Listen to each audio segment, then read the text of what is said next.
ಪಿತನ ಸುತನ ಮತ್ತು ಪವಿತ್ರಾತ್ಮರ ನಾಮದಲ್ಲಿ ಆಮೀನ್. ಯೇಸು ರಕ್ತದಲ್ಲಿ ನಾಮಿಂದಿರುವೆ, ನಮಗ್ಯಾವುದೇ ಭಯವಿಲ್ಲ, ಯಾವ ಕೇಡು ನಮಗಿಲ್ಲ, ಯಾವ ಕೇಡು ನಮಗಿಲ್ಲ.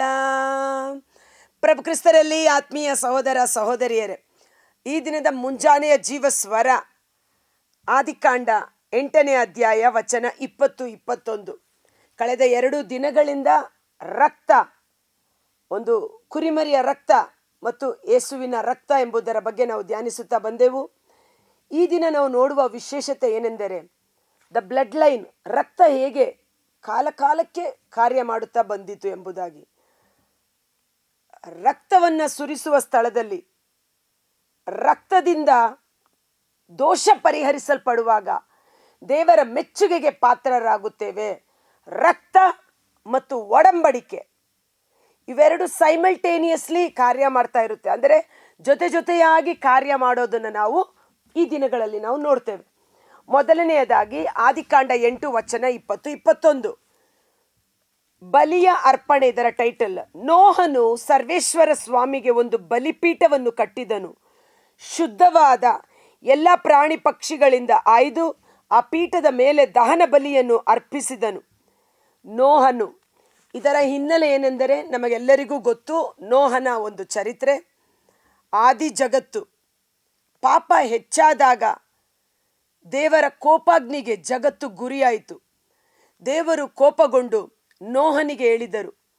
ನೋಹ ನೀತಿವಂತನಾಗಿದ್ದ.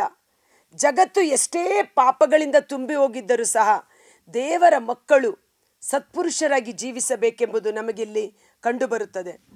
ನೋಹನಿಗೆ ದೇವರು ನುಡಿದರು, ನೀನೊಂದು ನಾವೆಯನ್ನು ಕಟ್ಟಬೇಕು. 40 ದಿನಗಳ ಕಾಲ ಸತತವಾದ ಜಲಪ್ರಳಯ ಬಂದು ಇಡೀ ಜಗತ್ತು ನಾಶವಾಗುತ್ತದೆ ಎಂಬುದಾಗಿ. ಇದುವರೆಗೂ ಯಾರು ಅಂಥ ಒಂದು ಮಳೆಯನ್ನಾಗಲಿ ಜಲಪ್ರಳಯವನ್ನಾಗಲಿ ನೋಡಿರಲಿಲ್ಲ. ಆದರೆ ನೋಹ ಕಾಣದೇ ಇದ್ದ ಭವಿಷ್ಯದ ಬಗ್ಗೆ ದೇವರು ಮಾತನಾಡುವಾಗ ಅದನ್ನು ಕಾಣದೇ ಇದ್ದರೂ ದೇವರ ವಾಕ್ಯವನ್ನು ನಂಬಿ ನಾವೆಯನ್ನು ಕಟ್ಟಿದ. ನಾವು ನೋಡಿ ನಡೆಯುವವರಲ್ಲ, ನಂಬಿ ನಡೆಯುವವರಾಗಿದ್ದೇವೆ. Praise the lord. ಯೇಸು ಬರ್ತಾರೆ. ನಾವು ಅವರು ಬಂದ ಮೇಲೆ ನಂಬುವುದಲ್ಲ, ಈಗಾಗಲೇ ನಾವು ನಂಬಿ ಯೇಸುವಿನ ಎರಡನೇ ಬರುವಿಕೆಗಾಗಿ ಕಾದು ನಿಂತಿದ್ದೇವೆ. ನೋಹ ದೇವರ ವಾಕ್ಯದಲ್ಲಿ ವಿಶ್ವಾಸವಿಟ್ಟ ಕಾರಣ ಅವನು ನಾವೆಯನ್ನು ಕಟ್ಟಿದ. ದೇವರ ಅಪ್ಪಣೆಯಂತೆ ಎಲ್ಲ ಜಾತಿಯ ಪಶು ಪಕ್ಷಿ ಪ್ರಾಣಿಗಳನ್ನು ಒಳಗಡೆ ಸೇರಿಸಿಕೊಂಡ. ನೋಹ ಮತ್ತು ಅವನ ಕುಟುಂಬ 8 ಮಂದಿ ನಾವೆಯೊಳಗಡೆ ಸೇರಿಕೊಂಡರು. ಆ ದೊಡ್ಡ ನಾವೆಯ ಬಾಗಿಲನ್ನು ಸ್ವತಃ ದೇವರೇ ಮುಚ್ಚಿದರು. ದೇವರು ಮುಚ್ಚಿದ ಬಾಗಿಲನ್ನು ಯಾರಿಂದಲೂ ತೆರೆಯಲು ಸಾಧ್ಯವಿಲ್ಲ ಎಂಬಂತೆ ಬಾಗಿಲು ಮುಚ್ಚಿದ ಕೂಡಲೇ ಆಕಾಶ ತೆರೆಯಲ್ಪಟ್ಟಿತು, ಭೂಮಿ ಸಿಡಿಯಿತು. ಆಕಾಶದಿಂದ ಮಳೆ, ಭೂಮಿಯಿಂದ ಪ್ರವಾಹ, ಜಲಪ್ರಳಯ ಸ್ಟಾರ್ಟ್ ಆಯಿತು. ಜನ ಎಲ್ಲ ಓಡಿ ಬಂದು ನೋಹನ ನಾವೆಯನ್ನು ತಟ್ಟುತ್ತಾ ಇದ್ದಾರೆ. ನಾವು ಒಳಗಡೆ ಬರ್ತೇವೆ, ಕಾಪಾಡು ಎಂದು. ಬಾಗಿಲು ಮುಚ್ಚಿದ ಮೇಲೆ ಅವಕಾಶವಿಲ್ಲ. ಆದ ಕಾರಣ ನಿಮಗಿರುವ ಸಮಯವನ್ನು ಸದ್ವಿನಿಯೋಗಪಡಿಸಿಕೊಳ್ಳಿ. ಆ ಗಳಿಗೆಯಾಗಲಿ ದಿನವಾಗಲಿ ಯಾವಾಗ ಬರುವುದೆಂದು ನಮಗೆ ಗೊತ್ತಿಲ್ಲದ ಕಾರಣ ಸದಾ ಎಚ್ಚೆತ್ತು ಪ್ರಾರ್ಥನೆಯಲ್ಲೂ ಪರಿಶುದ್ಧತೆಯಲ್ಲೂ ಜೀವಿಸಿರಿ ಎಂಬುದಾಗಿ. 40 ದಿನಗಳು ಸತತವಾದ ಮಳೆ, ಪ್ರವಾಹ, ಇಡೀ ಜಗತ್ತು, ಅಂದಿನ ಜಗತ್ತು ನಾಶವಾಯಿತು.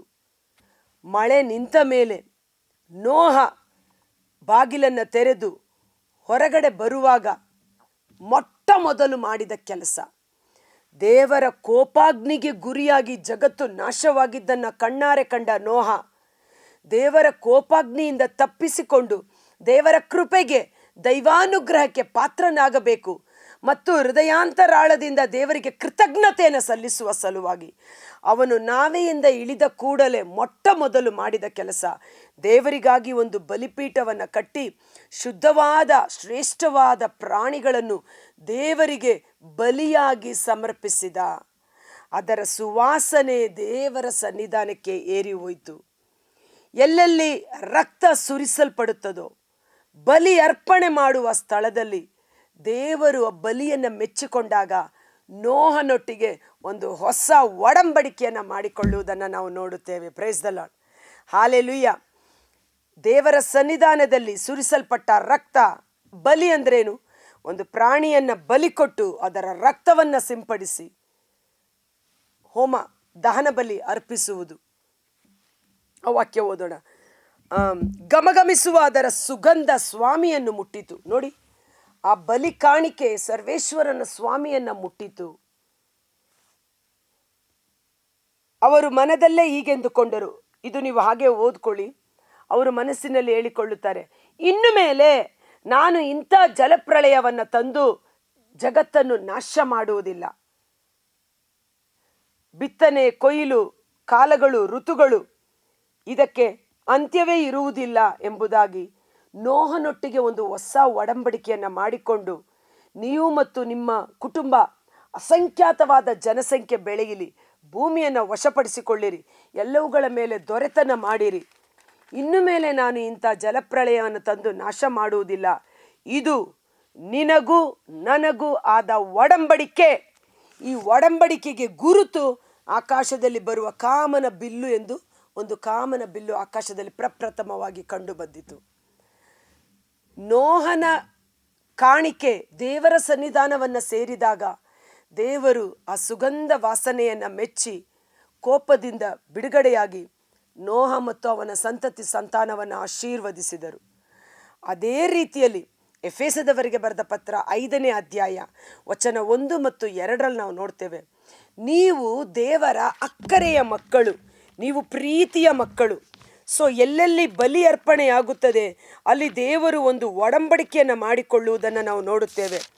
ನೋಹನೊಟ್ಟಿಗೆ ಮಾಡಿಕೊಂಡ ಒಡಂಬಡಿಕೆಗಿಂತ ಶ್ರೇಷ್ಠವಾಗಿ ಯೇಸುವಿನ ಬಲಿ ಅರ್ಪಣೆಯ ಮೂಲಕ ಮಾಡಿಕೊಂಡ ಒಡಂಬಡಿಕೆ ಶ್ರೇಷ್ಠವಾದುದು.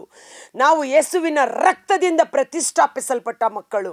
ರಕ್ತದ ಒಡಂಬಡಿಕೆಯ ಮೂಲಕ ಉಂಟಾದ ಮಕ್ಕಳು ನಾವಾಗಿದ್ದೇವೆ ಎಂಬುದಾಗಿ. ಎಫೆಸ 5, ಅದಕ್ಕಾಗಿ ನಾವು ರಕ್ತದ ಕುರಿತು ಹೆಚ್ಚು ಧ್ಯಾನಿಸುತ್ತಾ ಇರುವುದು. ಎಫೆಸ 5:1-2, ದೇವರ ಅಕ್ಕರೆಯ ಮಕ್ಕಳು ನೀವು, ಆದ್ದರಿಂದ ದೇವರನ್ನೇ ಅನುಸರಿಸಿ ಬಾಳಿರಿ. ಕ್ರಿಸ್ತ ಯೇಸು ನಮ್ಮನ್ನು ಪ್ರೀತಿಸಿ ನಮಗೋಸ್ಕರ ತಮ್ಮನ್ನೇ ಸಮರ್ಪಿಸಿದರು. ನೋಹ ಅಲ್ಲಿ ಬಲಿ ಕಾಣಿಕೆಯನ್ನು ಸಮರ್ಪಿಸಿದ. ಪ್ರಭು ಯೇಸು ನಮಗೋಸ್ಕರ ನಮ್ಮನ್ನು ಪ್ರೀತಿಸಿ ಅವರನ್ನೇ ಬಲಿಯಾಗಿ ಸಮರ್ಪಿಸಿದರು. ಅವರೇ ನೈಜ ಕುರಿಮರಿಯಾಗಿ ಬಲಿಪೊರುಳಾಗಿ ಸಮರ್ಪಿತರಾದರು. ದೇವರಿಗೆ ಸುಗಂಧ ಕಾಣಿಕೆಯಾಗಿಯೂ ಬಲಿಯಾಗಿಯೂ ಅರ್ಪಿಸಿದರು. ಯೇಸುವಿನ ಕಾಣಿಕೆಯನ್ನು ದೇವರು ಮೆಚ್ಚಿಕೊಂಡು ಅದರ ಮೂಲಕ ನಮ್ಮೊಟ್ಟಿಗೆ ಹೊಸ ಒಡಂಬಡಿಕೆಯನ್ನು ಮಾಡಿಕೊಂಡಿದ್ದಾರೆ. Praise the lord. ಅದು ಮುಂಬರುವ ದಿನಗಳಲ್ಲಿ ಇನ್ನೂ ಆಳವಾಗಿ ಧ್ಯಾನಿಸೋಣ. ಇಲ್ಲಿ ನಾನು ಹೇಳೋದಕ್ಕೆ ಏನಂದರೆ, ನೋಹ ಜಗತ್ತಿನ ಮೇಲೆ ಕೋಪಾಗ್ನಿ ಉಂಟಾದಾಗ ದೇವರಿಗೆ ಮೊಟ್ಟ ಮೊದಲು ಕೃತಜ್ಞತಾ ಬಲಿಯನ್ನು ಸಮರ್ಪಿಸಿದಾಗ ಆ ಬಲಿ ದೇವರ ಸನ್ನಿಧಾನಕ್ಕೆ ಘಮಘಮಿಸುವ ಪರಿಮಳದಂತೆ ಏರಿ ಹೋದಾಗ ದೇವರು ತೃಪ್ತರಾಗಿ ಸಮಾಧಾನ ಪಡೆದುಕೊಂಡು ನೋಹನನ್ನು ಅವನ ಸಂತತಿ ಸಂತಾನವನ್ನು ಆಶೀರ್ವದಿಸಿ ಅವರೊಟ್ಟಿಗೆ ಹೊಸ ಒಡಂಬಡಿಕೆಯನ್ನು ಮಾಡಿಕೊಂಡರು. ಯೆಶಾಯ 54:10 ನಾವು ನೋಡುತ್ತೇವೆ, ಬೆಟ್ಟಗಳು ಕದಲಿದರು, ಗುಡ್ಡಗಳು ಬಿರುಕು ಬಿಟ್ಟರು, ನನ್ನ ಕೃಪೆ ನನ್ನ ಕರುಣೆ ನಿನ್ನನ್ನು ಬಿಟ್ಟು ಹೋಗುವುದಿಲ್ಲ. ನನ್ನ ಸಮಾಧಾನದ ಒಡಂಬಡಿಕೆ ಇದು ಸರ್ವೇಶ್ವರನ ನುಡಿ ಎಂಬುದಾಗಿ ನೋಹನೊಟ್ಟಿಗೆ ಮಾಡಿಕೊಂಡರು ಒಡಂಬಡಿಕೆ. ಸೊ ನಾವು ಪ್ರತಿದಿನ ಬಲಿಪೂಜೆಯಲ್ಲಿ ಭಾಗವಹಿಸುವಾಗ ನಮಗಾಗಿ ಯೇಸು ಸ್ವಾಮಿ ಕಲ್ವಾರಿ ಶಿಲುಬೆಯಲ್ಲಿ ಸಮರ್ಪಣೆ ಮಾಡಿದ ಆ ಬಲಿಯನ್ನು ಸ್ಮರಣೆ ಮಾಡುತ್ತಾ ಬಲಿಪೂಜೆಯಲ್ಲಿ ನಾವು ಪ್ರತಿದಿನ ಯೇಸುವಿನ ಶರೀರವನ್ನು ಮುರಿದು ರಕ್ತವನ್ನು ನಾವು ಪಾನ ಮಾಡುವಾಗಲೆಲ್ಲ ಪ್ರಭು ಯೇಸುವಿನ ಒಡಂಬಡಿಕೆ ನಮ್ಮಲ್ಲಿ ಕಾರ್ಯ ಮಾಡಲು ಪ್ರಾರಂಭ ಮಾಡುತ್ತದೆ. ನೋಹನೊಟ್ಟಿಗೆ ಮಾಡಿಕೊಂಡ ಒಡಂಬಡಿಕೆಗೆ ಗುರುತಾಗಿ ಕಾಮನ ಬಿಲ್ಲು ಕೊಟ್ಟರು. ಆ ಕಾಮನ ಬಿಲ್ಲು ಬೇರೆ ಯಾರೂ ಅಲ್ಲ, ಪ್ರಭು ಯೇಸು ಕ್ರಿಸ್ತರೇ ಆಗಿದ್ದಾರೆ. Praise the lord. ಆ ಕಾಮನ ಬಿಲ್ಲನ್ನು ನೋಡುವಾಗ ನೋಹನೊಟ್ಟಿಗೆ ಮಾಡಿಕೊಂಡ ಒಡಂಬಡಿಕೆಯನ್ನು ನೆನಪಿಗೆ ತಂದುಕೊಂಡು ನಾನು ಜಲಪ್ರಳಯ ಜಗತ್ತನ್ನು ನಾಶ ಮಾಡುವುದಿಲ್ಲ. ಇವತ್ತು ಆ ಕಾಮನ ಬಿಲ್ಲು ಗುರುತಾಗಿ ಪ್ರಭು ಯೇಸುವಿನ ಶಿಲುಬೆಯ ಮರ, ಪ್ರಭು ಯೇಸುವಿನ ಶಿಲುಬೆಯ ಯಜ್ಞ ಬಲಿ, ಪ್ರಭು ಯೇಸುವಿನ ಶಿಲುಬೆ ಮರಣದ ಫಲವಾಗಿ ದೇವರು ನಮ್ಮೊಟ್ಟಿಗೆ ಹೊಸ ಒಡಂಬಡಿಕೆಯನ್ನು ಮಾಡಿಕೊಂಡಿದ್ದಾರೆ. ಒಂದು ಕ್ಷಣಕಾಲ ನಾವು ಕಣ್ಗಳನ್ನು ಮುಚ್ಚೋಣ. ಕರ್ತರಾದ ಯೇಸುವೇ, ಮುಂಜಾನೆ ಜೀವಸ್ವರವನ್ನು ಆಲಿಸುತ್ತಿರುವ ಪ್ರತಿಯೊಬ್ಬ ಸಹೋದರ ಸಹೋದರಿಯವರ ಕುಟುಂಬಗಳು ನಿಮ್ಮ ಕರಗಳಿಗೆ ಸಮರ್ಪಿಸುತ್ತೇನೆ. ಇಡೀ ಜಗತ್ತು ಪಾಪದಿಂದ ತುಂಬಿ ಹೋಗಿದ್ದರೂ ಸಹ ನೋಹನು ನೀತಿವಂತನಾಗಿ ಸತ್ಪುರುಷನಾಗಿ ಜೀವಿಸಿದ ಕಾರಣ ದೇವರ ಅನುಗ್ರಹಕ್ಕೆ, ದೇವರ ಕೃಪೆಗೆ ಪಾತ್ರನಾದ. ಮಾತ್ರವಲ್ಲ, ದೇವರ ವಾಕ್ಯವನ್ನು ಅವನು ವಿಶ್ವಾಸ ಮಾಡಿದ. ವಿಶ್ವಾಸವಿದ್ದುದರಿಂದಲೇ ನಾವೆಯನ್ನು ಕಟ್ಟಿ ತನ್ನ ಕುಟುಂಬವನ್ನು ಸಂರಕ್ಷಣೆ ಮಾಡಿಕೊಂಡ. ತದನಂತರ ದೇವರಿಗೆ ಬಲಿ ಕಾಣಿಕೆಯನ್ನು ಸಮರ್ಪಿಸಿದ. ಇಂದು ನಾವು ಹೋತ ಕುರಿಮರಿಗಳ ಬಲಿಯನ್ನು ಸಮರ್ಪಿಸುವ ಅವಶ್ಯಕತೆ ಇಲ್ಲ. ಇಡೀ ಲೋಕದ ಪಾಪಗಳ ಪರಿಹಾರಕ್ಕಾಗಿ ಬಲಿಯರ್ಪಿತವಾದ ಏಕೈಕ ಯಜ್ಞ ಬಲಿ ಪ್ರಭು ಯೇಸುವಿನ ಶಿಲುಬೆಯ ಮರಣದ ಬಲಿ. ಪ್ರಭು ಯೇಸುವಿನ ಶಿಲುಬೆ ಮರಣ ಪುನರುತ್ಥಾನದ ಕೃಪೆಯಿಂದ ನಾವು ನಮ್ಮ ಸಂತತಿ ಸಂತಾನ ಹೊಸ ಒಡಂಬಡಿಕೆಯನ್ನು ದೇವರೊಟ್ಟಿಗೆ ಮಾಡಿಕೊಂಡಿದ್ದೇವೆ. ಅದು ರಕ್ತದಿಂದ ಪ್ರತಿಷ್ಠಾಪಿಸಲ್ಪಟ್ಟ ಒಡಂಬಡಿಕೆ, ರಕ್ತದಿಂದ ಕ್ರೈಕೆಕೊಳ್ಳಲ್ಪಟ್ಟ ಮಕ್ಕಳು ನಾವಾಗಿದ್ದೇವೆ. ಆ ರಕ್ತವನ್ನು ನಾವು ಮಹಿಮೆ ಪಡಿಸೋಣ. ನಮ್ಮನ್ನು ಹೊಸ ಒಡಂಬಡಿಕೆಯ ಮೂಲಕ ಪ್ರತಿಷ್ಠಾಪನೆ ಮಾಡಿದಂಥ ಯೇಸುವಿನ ರಕ್ತಕ್ಕೆ ಮಹಿಮೆಯಾಗಲಿ, ಸ್ತೋತ್ರವಾಗಲಿ, ಆರಾಧನೆ ಸಲ್ಲಲಿ. ಯುಗ ಯುಗಾಂತರಕ್ಕೂ ಆ ರಕ್ತಕ್ಕೆ ಕೃತಜ್ಞತೆಯನ್ನು ಸಲ್ಲಿಸುತ್ತಾ ಆ ರಕ್ತವನ್ನು ಮಹಿಮೆ ಪಡಿಸೋಣ. ಯೇಸುವಿನ ರಕ್ತ ನಮ್ಮನ್ನು, ನಮ್ಮ ಕುಟುಂಬಗಳನ್ನು ಸಕಲ ವಿಧವಾದ ಕೇಡು ಅಪಾಯ ಆಪತ್ತಿನಿಂದ ಕಾದು ಸಂರಕ್ಷಿಸಲಿ. ದೇವರ ಕೋಪಾಗ್ನಿಯಿಂದ ನಮ್ಮನ್ನು ತಪ್ಪಿಸಿ ಕಾಯ್ದು ಕಾಪಾಡುವ ಯೇಸುವಿನ ರಕ್ತಕ್ಕೆ ಜಯವಾಗಲಿ. ಯೇಸುವಿನ ಅದ್ಭುತಕರವಾದ ನಾಮದಲ್ಲಿ ಪ್ರಾರ್ಥಿಸಿ ಬೇಡಿ ಹೊಂದಿಕೊಳ್ಳುತ್ತೇವೆ. Amen. Thank you. God bless you. ಈ ವಿಡಿಯೋ ಲಿಂಕನ್ನು ಪರರಿಗೂ ಶೇರ್ ಮಾಡಿ ಆಶೀರ್ವಾದವನ್ನು ಹೊಂದಿಕೊಳ್ಳಿ.